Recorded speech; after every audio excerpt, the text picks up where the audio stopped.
రేపటి నుంచి రాష్ట్ర వ్యాప్తంగా రైస్ కార్డ్ సర్వీసెస్ ఎనేబుల్ చేస్తున్నాం. దాని అర్థం ఏంటంటే కొత్త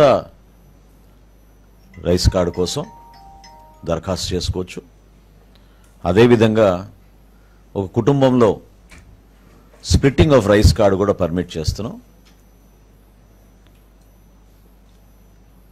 అదనంగా కుటుంబ సభ్యులు చేరినప్పుడు మెంబర్ ఎడిషన్, కుటుంబ సభ్యుల్ని యాడ్ చేసుకునే సౌకర్యం కూడా కల్పిస్తున్నాం.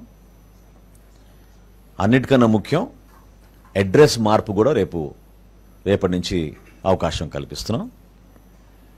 అదేవిధంగా మరణాలు జరిగిన చోట మెంబర్ డెలీషన్ కూడా కుటుంబ సభ్యుల పేర్లు తొలగించే విధంగా అవకాశం కల్పించాం. చివరిగా గతంలో మీ అందరికీ తెలుసు, ఈ సందర్భంగా గుర్తు చేస్తున్నాను, గౌరవ ప్రధానమంత్రి నరేంద్ర మోడీ గారి పిలుపు మేరకు దేశవ్యాప్తంగా చాలామంది పౌరులు ఎవరైతే అర్హత లేనివారు ప్రభుత్వం నుంచి సబ్సిడీ పొందుతున్నారో గ్యాస్ సిలిండర్ల పైన స్వచ్ఛందంగా వాళ్ళని ముందుకొచ్చి వాళ్ళ పేర్లు డీరిజిస్టర్ చేసుకోమని ఆయన కోరిక మేరకు దేశం మొత్తం కూడా ఒక అద్భుతమైన కార్యక్రమం జరిగింది. అదేవిధంగా మన రాష్ట్రంలో కూడా ఎవరైనా సరెండర్ చేయాలనుకుంటే కార్డ్స్, దీంట్లో రెండు ఉన్నాయి. ఒకటి ఇప్పుడే మా కమిషనర్ గారు కూడా నా దృష్టికి తీసుకొచ్చారు. అదేంటంటే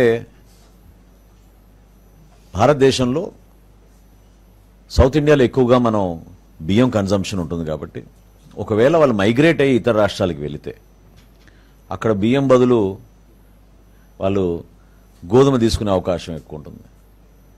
సో ఆ అవకాశం కల్పించడానికి కోసం కూడా ఎవరైనా సరెండర్ చేయాలనుకుంటే మైగ్రేషన్ జరిగితే, ఇంటర్ స్టేట్ మైగ్రేషన్ జరిగితే వాళ్ళకు కూడా ఈ వెసులుబాటు కల్పించే విధంగా సో ఈ 6 సర్వీసెస్, కొత్త రేషన్ కార్డులు, అదేవిధంగా splitting of the card, member addition, అడ్రస్లో మార్పులు, అదేవిధంగా ఎవరైనా మరణిస్తే వాళ్ళ పేర్లు తొలగించే విధంగా, చివరిగా ఎవరైనా సరెండర్ చేయదలుచుకుంటే తప్పకుండా వాళ్ళకు కూడా ఇదొక అవకాశం.